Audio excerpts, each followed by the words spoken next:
Hello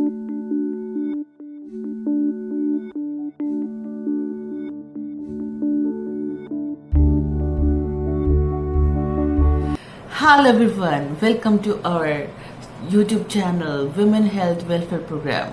और इसमें आज जो हम लोग बात करने वाले हैं बहुत इंपॉर्टेंट टॉपिक फाइब्रॉइड यानी कि बच्चेदानी का ट्यूमर, जिसे आप बोलते हैं कि फाइब्रॉइड। आपको समझ में आती है ये बात, मुझे पता है।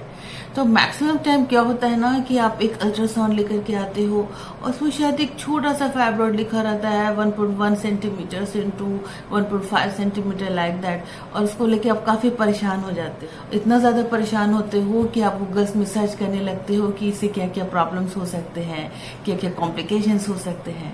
तो मैं यहाँ पर आई हूँ आपकी प्रॉब्लम्स को सॉल्व करने के लिए और सॉल्यूशंस को बताने के लिए कि प्लीज आप स्ट्रेस नहीं लीजिए। तो पहला जो सवाल आपका होता है कि छोटा सा जो ट्यूमर है, क्या इससे कोई प्रॉब्लम होगा? जनरली नहीं होता है। अगर आपकी पीरियड रेगुलर है और आपकी पीरियड ज्यादा नहीं हो रही है, अगर पीरियड में ज्यादा दर्द नहीं हो रहा है और छोटा सा फाइब्रॉइड जो कि अल्ट्रासाउंड में दिखता है, उसको लेकर के कोई टेंशन की बात नहीं है। पहली बात तो कि क्या आप डॉक्टर आप ऐसे दवा दीजिए ताकि ये ट्यूमर चला जाए। जनरली हम लोग इस तरह के स्मॉल ट्यूमर के लिए कोई दवाइयाँ नहीं देते, क्योंकि उसकी जो दवाइयाँ होती हैं उन लोगों को दी जाती हैं जिनको थोड़े से बड़े ट्यूमर हैं बच्चेदानी में और जिसकी वजह से उनको प्रॉब्लम है। तो ये फाइब्रॉइड प्रॉब्लम करते हैं, और क्या क्या करते हैं? इसकी वजह से ब्लीडिंग ज्यादा हो सकती है, इसकी वजह से पीरियड में पेन ज्यादा हो सकता है। तो ऐसे सिचुएशन में हम लोगों को फिर ट्रीटमेंट करना पड़ता है, मेडिकल ट्रीटमेंट करना पड़ता है। तो अब आइए बात जो ट्यूमर है जो बड़े हुए हैं 4 सेंटीमीटर, 5 सेंटीमीटर, 6 सेंटीमीटर। अब इस ट्यूमर बहुत सारे इस तरह के फाइब्रॉइड होते हैं, ट्यूमर होते हैं जिनकी वजह से आपको कोई सिम्टम्स होते ही नहीं। ये एक्सीडेंटली जब आपने अल्ट्रासाउंड कराया तब समझ में आया, ठीक है। तो ऐसे ट्यूमर के लिए अगर वो बड़े साइज हैं और साइज उनके बढ़ते जा रहे हैं तो उसकी हम लोग सर्जरीज कर सकते हैं। ट्यूमर जो साइज में ज्यादा है और जिसकी वजह से सिम्टम्स है, उसको भी हम लोगों को अगर मेडिकल मैनेजमेंट से ठीक नहीं होता है तो हम लोगों को उसको सर्जरी करानी पड़ती है। तो इसमें कोई स्ट्रेस की बात नहीं है कि सर्जरी बहुत ज्यादा कॉम्प्लिकेटेड होगा, ऐसा कुछ नहीं होता है। सेफ सर्जरीज होती है।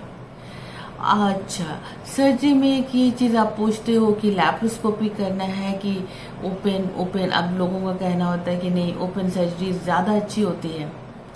तो बेटा वक्त बदल रहा है, अभी टाइम काफी बदल रहे हैं, काफी एडवांसमेंट हो रहे हैं। और अगर एक चीज है जिसमें कि बहुत ज्यादा एडवांसमेंट हुआ है वो लैप्रोस्कोपी यानी कि माइक्रोस्कोपिक सर्जरी। तो उसके लिए आप लोगों को ज्यादा स्ट्रेस नहीं लेना है, बहुत आसानी से अच्छी टीम के साथ हम लोग ऑपरेशन करते हैं, क्योंकि सक्सेस रेट काफी अच्छा होता है। ऑपरेशन के बाद जो कॉम्प्लिकेशंस होते हैं उसमें काफी कम होते हैं। ये बात सही है कि लैप्रोस्कोपी को आपको काफी अच्छे से सीखना पड़ता है और सीखने के लिए आपको काफी मेहनत करनी पड़ती है। लेकिन पेशेंट को ऑपरेशन के बाद कोई पेन नहीं होता है। और उसके बाद जो एडिशंस होती है कॉम्प्लिकेशन, जिसमें चीजें एक साथ सट जाती हैं ट्यूमर निकालने के बाद, लेकिन इस माइक्रो सर्जरी में प्रॉब्लम नहीं होती है। तो ये हुई बात फाइब्रॉइड जिसकी वजह से आपकी ब्लीडिंग की प्रॉब्लम हो सकती है। छोटे फाइब्रॉइड से कोई प्रॉब्लम नहीं है। और उसकी कॉम्प्लिकेशन जो होते हैं, उसके सिम्टम्स जो होते हैं, वो डिपेंड करता है कि फाइब्रॉइड के नंबर्स कितने हैं, उनकी साइज कैसी है और कहाँ पे फाइब्रॉइड है। अगर ये छोटा सा भी फाइब्रॉइड अगर बच्चेदानी की गद्दी के पास में है तो उससे ब्लीडिंग का प्रॉब्लम हो सकता है। उसको हम लोग हिस्ट्रोस्कोपी यानी कि बच्चेदानी में पानी डाल करके उसको हम लोग दूरबीन के थ्रू निकाल सकते हैं। पेट काटने की कोई जरूरत नहीं पड़ती है। अच्छा बात, प्रेगनेंसी, अगर आप छोटी सी ट्यूमर को लेकर के प्रेगनेंसी में आ जाते हो, आपकी स्ट्रेस लेवल बढ़ जाती है कि भाई इससे कोई प्रॉब्लम तो नहीं होगा। प्रेगनेंसी में इवन जो स्मॉल ट्यूमर्स जो होते हैं, मैंने देखा है कि वो कभी कभी काफी बड़े हो जाते हैं। तो सिजेरियन कर रहे हैं, अगर हम लोग सिजेरियन कर रहे हैं तो सिजेरियन के टाइम में ट्यूमर निकाल सकते कि नहीं निकाल सकते? अगर वो इजीली आसानी से निकाल सकते हैं जो बच्चेदानी की छत का ट्यूमर है, या तो फिर ट्यूमर जो कि हम लोग ऑपरेशन की जगह पे वो ट्यूमर है तो उसको हम लोगों को निकालना पड़ता है। अदरवाइज जो डिफिकल्ट ट्यूमर्स हैं, बड़े साइज के ट्यूमर्स हैं जो बच्चेदानी के अंदर में बिल्कुल घुसे हुए हैं, अंदर में घुसे हुए हैं, उनको हम लोग छेड़छाड़ नहीं करते हैं। तो सर्जरी सीजेरियन के टाइम में डिपेंड करता है कि वो ट्यूमर कहाँ पे है और इसकी वजह से क्या आपको ऑपरेशन में प्रॉब्लम हो रही है कि नहीं हो रही है, अकॉर्डिंगली हम लोग डिसाइड करते हैं। लेकिन ये भी ऑपरेशन बहुत डिफिकल्ट नहीं होता है, हाँ, और हम लोग काफ़ी इजीली कर देते हैं। अब रही बात कि प्रेगनेंसी अगर मैंने फाइब्रॉइड के साथ आपने ले लिया तो क्या क्या कॉम्प्लिकेशंस हो सकते हैं। शुरुआत की प्रेगनेंसी में मिसकैरेजेस के चांसेस हो सकते हैं और बाद में टाइम से पहले लेबर पेन के चांसेस हो सकते हैं। डिलीवरी के टाइम में ज़्यादा ब्लीडिंग के चांसेस हैं, बाद में इन्फेक्शन के चांसेस भी हो सकते हैं। लेकिन क्या है कि हम लोग छोटे ट्यूमर को तो टच नहीं करते हैं, इसलिए अगर प्रेगनेंसी आ गई तो हम लोगों को क्या करना होता है कि हार्मोन थेरेपी थोड़ी करनी होती है।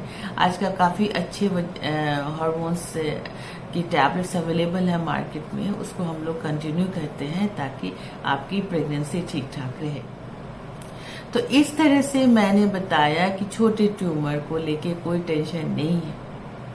जो ट्यूमर बड़े हैं 4 सेंटीमीटर 5 सेंटीमीटर, इसको हम लोगों को ट्रीट करना पड़ता है। जिस ट्यूमर से आपको कोई प्रॉब्लम नहीं है उसको जनरली हम लोग टच नहीं करते।